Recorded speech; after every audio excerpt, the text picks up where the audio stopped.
안녕하세요. 필로TV입니다.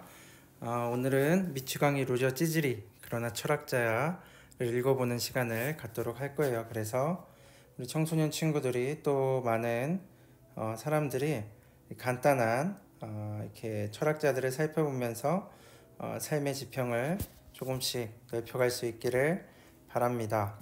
자, 오늘은 지난 시간에 이어서 칸트를 잠깐만 더 다루고 헤겔이라는 사람으로 넘어가도록 하겠습니다. 그래서 오늘은 칸트가 이야기했던 이율배반이라는 것에 대해서 살펴보도록 할 텐데, 이율배반은 두 개의 명제가 있는데, 그래서 여기 정립명제, 반정립명제가 있는데 둘 다 말이 될 수도 있고 안 될 수도 있는 그런 겁니다. 둘 중에 하나만 반대되는 명제인데, 둘 중에 하나만 말이 되는 것이 아니라 둘 다 말이 될 수도 있는 그런 것을 이율배반이라고 합니다. 예를 들면 정립 명제는 세계에는 시간상의 시초가 있고 공간상으로도 한계가 있다라는 정립이 있으면, 반정립은 그 반대겠죠. 세계는 시간상으로든 공간상으로든 무한하다라는 명제도 있을 수 있는 거예요. 근데 이 두 가지는 무엇이 맞는지를 우리가 판단을 할 수가 없는 거죠. 그러니까 칸트의 사상이 그대로 드러나는데 물 자체는 알 수 없다라고 이야기한 그 이제 사상이 나타나서 이제 이성이 이런 것들을 추론하게 되는데, 그런 것들에 대한 확실성을 알 수 없다라고 이야기하는 거죠. 뭐 이번에 얘도 보면 세계의 모든 것은 단일한 것으로 이루어져 있다라고 이야기할 수도 있고, 또 반정립은 세계에는 단일한 것은 없으며 모든 것이 복합적으로 합성된 것이다. 뭐 예를 들면 이론론을 주장하는 사람들과 다원론을 주장하는 사람들, 그런데 무엇이 정확하게 맞다, 이건 아니다 라고 이야기할 수가 없겠죠. 왜냐하면 그 자체를 알 수 없기 때문에 그렇습니다. 3번의 예는 세계에는 자유에 의한 인과성이 존재한다. 그 반대는 그쵸, 자유가 없으면 모든 것은 자연의 법칙에만 따른다 라고 이야기하고 있습니다. 마지막 네 번째 예는 세계의 인과체계 안에 필연적인 존재가 있다. 그럼 그 반대는 그쵸, 모든 것은 우연적이다 라고 이야기할 수 있습니다. 그래서 칸트가 이런 이율배반을 제시를 하면서 우리가 물 자체를 알 수 없다, 그래서 이성의 영역으로 넘어가는 것을 항상 주의해야 한다, 경계해야 된다라고 이야기를 하고 있는 겁니다. 왜 이율배반이 있을까? 물 자체를 알 수 없기 때문에 라고 설명을 했죠. 그리고 좀 더 추가적으로 이제 칸트의 인식의 단계를 이야기하면 감성, 지성, 이성 이 단계로 나아가게 됩니다. 물론 상상력도 존재하지만 그것은 이제 개론이나 뭐 이런 데로 들어가게 되면은 좀 더 살펴보도록 하고, 감성, 지성, 이성에 대해 살펴보면 감성은 그쵸, 직관의 형식. 그래서 여기에는 시간과 공간, 여기 적어놨네요. 시간과 공간이 있죠. 그래서 우리가 대상, 여러 가지 사물들도 보고 뭐 사람들도 보고 하는데, 그것들이 우리가 인식할 때에는 그 자체를 우리가 인식하는 것이 아니라 우리 안에 있는 그 주체 형식인 시간과 공간에 따라서 잡다한 정보들을 받아들이게 되는 겁니다. 그래서 잡다들을 우리가 받아들이게 되고 그것을 이제 이 지성이 이 무질서하게 인식된 자료들을 범주에 따라서 종합을 하게 되고, 그것이 이제 개념을 형성하게 되는 거죠. 그래서 우리가 어떤 사물, 사과라고 칩시다. 그러면은 사과라는 사물을 보고 이것이 사과다라고 할 때에는 이 지성의 작용이 일어난 거예요. 왜냐하면 우리가 이제 사과라는 것을 개념을 알지 못하고 그 사물을 봤을 때에는 뭐 빨갛다, 둥그렇다, 뭐 등등의 잡다한 것들이 우리 안으로 들어오게 되는데, 이제 그것을 인간 주체 안에 있는 그 지성의 범주들에 따라서 이제 개념을 만들어내게 되는 겁니다. 이성은 역시 무한한 물 자체를 추구하죠. 그래서 신, 세계, 영혼 이런 것들을 이야기하게 됩니다. 신, 세계, 영혼. 그래서 지난번에도 이야기했듯이 이러한 이성을 이제 규제적으로 잡아주기 위해서 이제 신을 이야기하는데, 실천이성 비판에서는 도덕적인 신을 이야기합니다. 왜냐하면 우리가 그렇게 초월적인 것들을, 무한한 것들을 생각할 수 있는데, 그럼 우리는 어떻게 살아야 하는 것인가? 그것에 대해 알 수 없다면 어떻게 살아가야 할 것인가? 라고 했을 때 이제 도덕적인 신, 도덕적인 신을 통해서 우리의 삶을 규정해 주고 있는 거죠. 그래서 칸트는 이 정도로 일단 정리를 해보도록 하겠습니다. 그리고 오늘 이제 살펴보게 될 헤겔이라는 사람을 살펴볼게요. 사실 뭐 칸트도 그렇고 헤겔도 그렇고 이렇게 짧고 간단하게 이야기할 수 있는 사람들이 아닌데, 우리는 깊게 우리가 뭐 철학을 전공하는 사람들이 아니니까 깊게 읽기 위해서는 뭐 여러 가지 철학책들도 많이 있어요. 그래서 그런 개론서들을 한 번 더 살펴보면 좋을 것 같고, 여기서는 그냥 맛보기 정도로 우리가 생각을 좀 더 해보는 정도로 생각해보면 좋을 것 같아요. 자, 헤겔은 사회적으로도 가정적으로도 성공한 사람이라고 해요. 그리고 헤겔은 이 절대정신, 이게 중요하겠죠. 절대정신이라는 개념으로 유명합니다. 그리고 이 세상으로 독일 철학의 이제 최고의 자리에 서게 되죠. 물론 뭐 칸트도 그렇고 헤겔도 그렇고 다 최고의 자리에 있는 사람들입니다. 헤겔은 이제 칸트와는 다르게 굉장히 좀 부유한 풍요로운 삶을 살았던 사람이었어요. 그래서 프로이센 정부의 초청으로 베를린 대학교의 철학과 과장을 지내기도 했습니다. 그는 심지어 이렇게 이야기했다고 해요. 나의 인생의 목표를 다 이루었소. 관직과 아름다운 아내를 가졌으니 라고 말했다고 해요. 이런 말이 이제 그의 사상과 부합한지는 모르겠지만, 그래서 이제 헤겔의 이 절대정신이나 헤겔의 사상 자체를 굉장히 엘리트 중심적인 그런 사상으로 해석을 해서 비판하는 사람들이 많이 있죠. 그런데 이제 뭐 헤겔의 영향을 받은 사람으로 마르크스도 있기 때문에 단순히 그렇게 비판만 하는 것은 뭐 오늘날 우리의 시각으로 봤을 때는 옳지만은 않을 것이다 라는 생각도 하게 됩니다. 헤겔의 사상 중에 가장 잘 알려진 말은 변증법이죠. 이 변증법은 흔히 정반합의 과정입니다.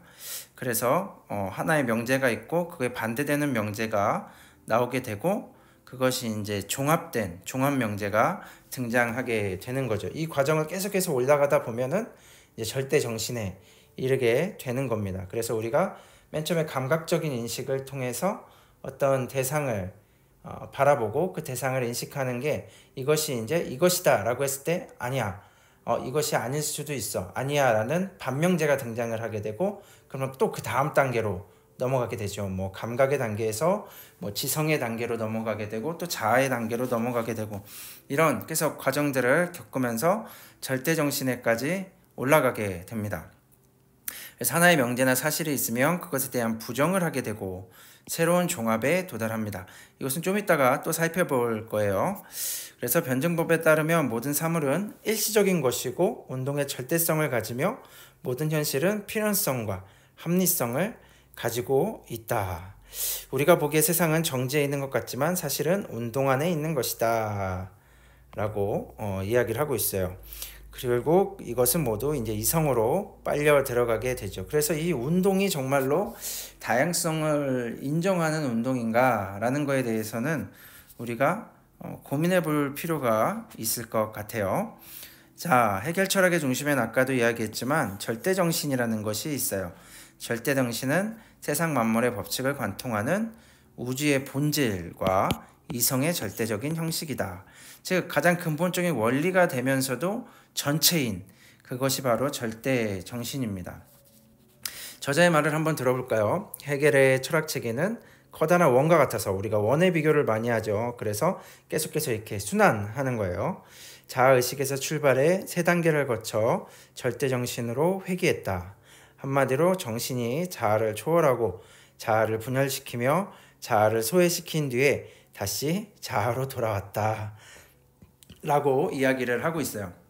그래서 이제 자아를 의식하는 이제 대상에 대한 인식에서 자아에 대한 인식의 단계로 넘어오게 되는데, 그 자아조차 이제 부정하는 단계로 가는 거죠. 그래서 자아가 분열되지만 다시 그 자아는 절대 정신에 속한 것으로 그 절대 정신을 드러내는 자아로 다시 돌아오게 되는 거죠.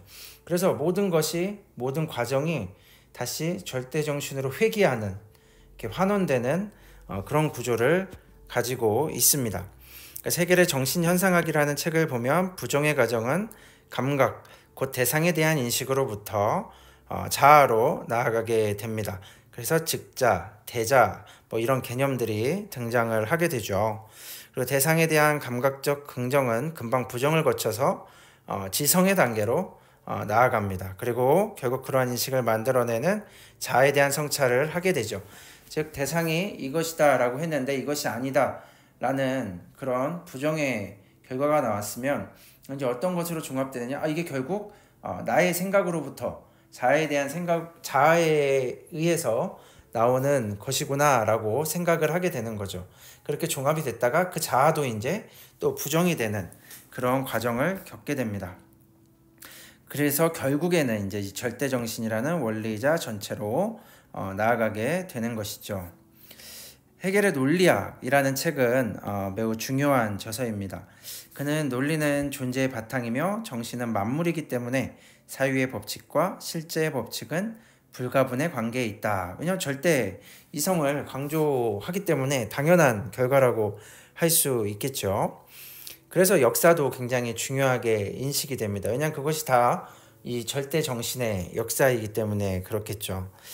철학은 더 높은 진리에 이르러야 하고 그러기 위해서는 변화하는 모든 실제들을 아울러야 했다. 그렇게 나온 것이 바로 변증법이다.